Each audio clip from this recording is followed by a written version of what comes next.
So, why would a blind man swear he can see? And why is it that in our dreams, we just accept the most absolutely bizarre things without even batting an eye? Well, it turns out our brain operates on its own secret logic. It has this incredibly powerful drive to create a story that makes sense no matter the cost. Today, we're going to pull back the curtain on that hidden logic using the incredible work of neurologist Eliezer Sternberg as our guide. And we're going to start with a medical case that is just so strange it seems to defy all common sense. But the story of a man named Walter, well, it gives us a direct window into how our brain's operating system really works.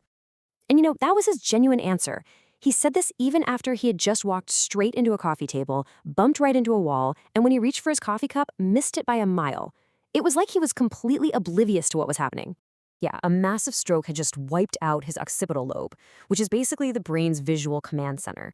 I mean, the hardware that's supposed to turn light into vision was just gone. So what on earth was going on here? Was he in denial, maybe lying? Nope. The truth is actually much, much stranger. See, this is the crucial part. Walter's brain wasn't just blind to the outside world, it was also blind to its own blindness. The stroke didn't just damage his vision, it damaged the system that's supposed to check on his vision. And to really get our heads around how that's even possible, we need to look at the two powerful forces inside all of our brains that are constantly building our reality. Everything you see, everything you perceive, is basically the result of a constant back and forth between two very different systems in your brain. You can think of it like one is a really fast-talking storyteller, and the other is a very slow, very skeptical editor. So, you've got the unconscious system. That's the storyteller. It works at lightning speed, using patterns and past experiences to just guess, predict, and fill in any gaps to create a quick, smooth story of what's happening. But then you have the conscious system, which lives mostly in our prefrontal cortex, and that's the editor. It's slow, it's careful, and its job is to fact-check the story that the unconscious is spinning. Now, take a look at this sentence. I bet you can read it, right? Even though most of the letters are jumbled. Well, that's your unconscious storyteller working its magic. It just recognizes the overall pattern. First and last letters are in the right spot, and it instantly fills in all the blanks for you. You don't even have to think about it. Okay, what about this one? If you immediately thought two, well, your storyteller just jumped the gun. The whole context of arc and animals is so powerful that your brain just auto-completes this story it expects, the one with Noah. It actually takes effort from your conscious editor, that prefrontal cortex, to kick in, slow things down and go, wait a second, it was Noah, not Moses. This partnership is absolutely crucial for how we get through the day. The storyteller gives us a smooth, continuous experience, and the editor, well, it keeps our feet on the ground. But that brings up a really interesting question. What happens when the conscious editor just goes offline? Well, every single night, we all go to a place where the storyteller is completely let off its leash. I'm talking about our dreams, of course. That place where the totally bizarre becomes completely normal, and all the rules of reality just go out the window. When we're asleep, our brains are anything but quiet. I think this Dali painting just captures it perfectly, how the brain can weave these entire elaborate worlds from just little bits and pieces of memory, emotion, and totally random internal signals. It's a story that's being created, not from light coming from the outside, but from noise bubbling up on the inside. You can almost think of it like an assembly line for dreams. It all starts with these random electrical bursts shooting up from the brainstem. When those signals hit the visual cortex, the part of the brain that handles sight, it has to try and make sense of all this static. And how does it do that? By grabbing memories and emotions to connect the dots, which creates the weird, wild narratives we call dreams. But here's the real kicker. While all of this crazy story-making is going on, our conscious editor, that prefrontal cortex, is basically asleep at the wheel. It's almost completely offline.